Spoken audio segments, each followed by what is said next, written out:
Meditation gets marketed like a mental spa day. Close your eyes, float away, zero risk. But for some people, it's more like picking up a power tool without the manual. And that calm versus caution split you're seeing is the gap. If a session leaves you more anxious, sleepless, or spaced out, it doesn't automatically mean you've failed. It may mean you've hit an edge the glossy brochure and the fine print doesn't talk about. So today, we'll bust the push-through pain myth, name the red flags of overload, and introduce a safety valve approach called titration. Small doses with room to back off. First, we validate it. Meditation isn't just relaxation. It's training attention and emotion regulation, and it can shift the nervous system. Anything powerful enough to change you can also produce unwanted effects. In a 2021 U.S. population-based survey published in Psychotherapy Research, about 50% of people with meditation experience endorsed at least one specific meditation-related adverse effect on a symptom checklist. Things like anxiety or insomnia. Half. Hearing that, I'm relieved and also annoyed. I thought feeling worse meant I was weak or just bad at meditation. No. Think weight training. If you load the bar too heavy on day one, you'll strain something, like the heavy lift on screen. That's not character, that's dosage. That's why the key question isn't, am I doing it right? It's, is this the right dose for my nervous system today? And what's my plan if it isn't? One of the most dangerous myths in meditation culture is that intense pain means you're purifying, like it's just weakness leaving the body. But when the left side of the screen looks like red lightning and panic, that's not automatically growth. Sometimes it's a nervous system getting overwhelmed. But isn't that true for exercise? No pain, no gain. If I stop every time it gets uncomfortable, how do I make progress? That analogy only goes so far. In psychology, we talk about the inverted U, the idea that a moderate amount of stress can help learning, but too little or too much makes things worse. If you're past the peak of that curve, more intensity doesn't build capacity. It pushes you into dysregulation. So when someone reports energy rushing, shaking, or sudden terror, I don't treat it like a spiritual test. I often see autonomic hyperarousal, your fight-or-flight system flooring the gas pedal.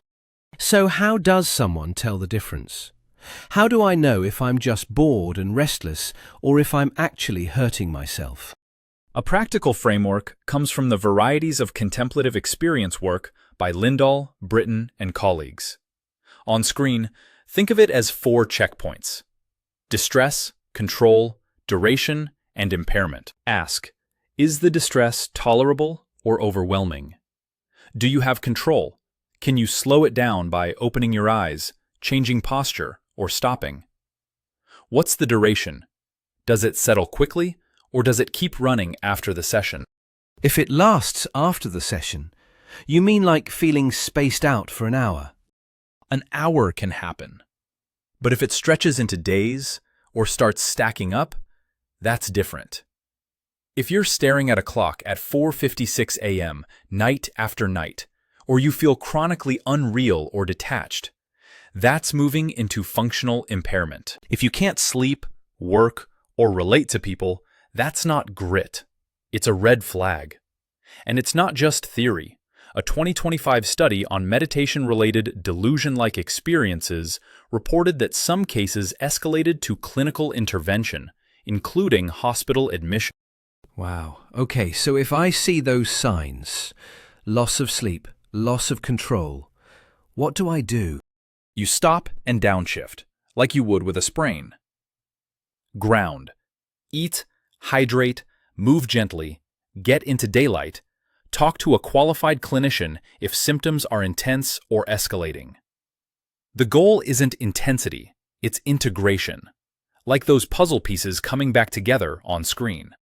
People talk about energy rising or Kundalini all the time, heat, shaking, that feeling of something moving up the spine. But how do you tell a breakthrough from your body sounding an alarm? And on screen, we've got that split view, spiritual language on one side, physiology on the other. The first step is translation. A lot of what gets described as Kundalini can overlap with nervous system stress, your autonomic system revving too high, or swinging between overdrive and shutdown. That doesn't make it fake, it makes it readable. So let's translate the symptoms.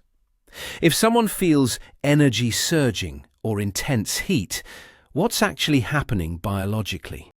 Often, it's sympathetic activation, fight or flight. People can get sweating, tremors, a racing heart, tingling, tight chest, or a full panic surge. It can feel like high voltage because stress hormones, like adrenaline, are up. And what about the opposite? People describe feeling spaced out or floating, like they aren't really there.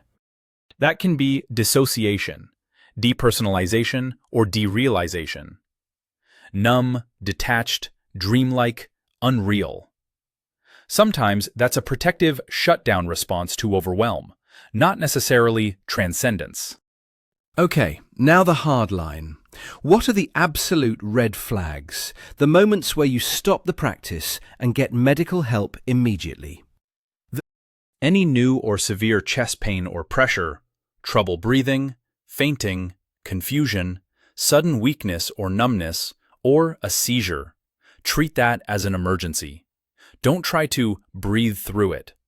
Rule 1 is medical first. And mental health. When does a spiritual crisis become a psychiatric emergency? When safety and reality testing start slipping. Going days with little or no sleep and feeling wired, racing thoughts, extreme agitation, reckless behavior, or seeing things others don't. And if there's any risk of self-harm, or you can't care for yourself, that's urgent. Get help right away. So the rule of thumb is simple. If it feels medically urgent, treat it as medically urgent. And yes, talk to an actual clinician, like in that doctor and patient shot. Exactly. You can explore meaning later. Stabilize first. Get checked out.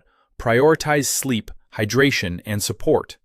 Then you can decide what, if anything, the experience means. Safety comes first. We call the solution titration. It means turning the dial down, adjusting the dose and style of practice, until your nervous system is back in a safe range. So we don't just push through the pain. No. If you were training and something felt like a real strain, you wouldn't add load. You'd back off, recover, and rebuild. Meditation works the same way. Okay, let's say I'm feeling that panic or dissociation we talked about. What is the actual protocol? Step 1. Stop the specific practice that's spiking symptoms. If long, silent sitting is triggering panic, pause that. Step 2. Orient to the room. Open your eyes. Look around and name 5 neutral objects. Press your feet into the floor, like the feet down shot on screen. That sounds almost too simple. Does it actually work? Yes, because it pulls attention into your senses and the present moment, which can reduce the spiral.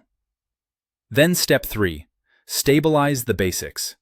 Sleep, regular meals, simple routines, and don't stack stressors. If you're fasting or underfueled, you can feel more shaky, wired, or unreal, so eat something steady. If you have a medical condition that affects blood sugar, follow your clinician's guidance. When is it safe to go back to the cushion? When you're stable again, sleeping, eating, and not getting spikes of panic or dissociation. Then restart small, 5 or 10 minutes, maybe guided, maybe eyes open, maybe more movement than stillness. And remember, more isn't the scoreboard. Progress isn't measured by intensity or what you can endure. It's measured by integration. That is a huge relief. It's a tool, not a test. Exactly. Use it with respect. And like that final walk through the woods image, let it support your real life, not replace it.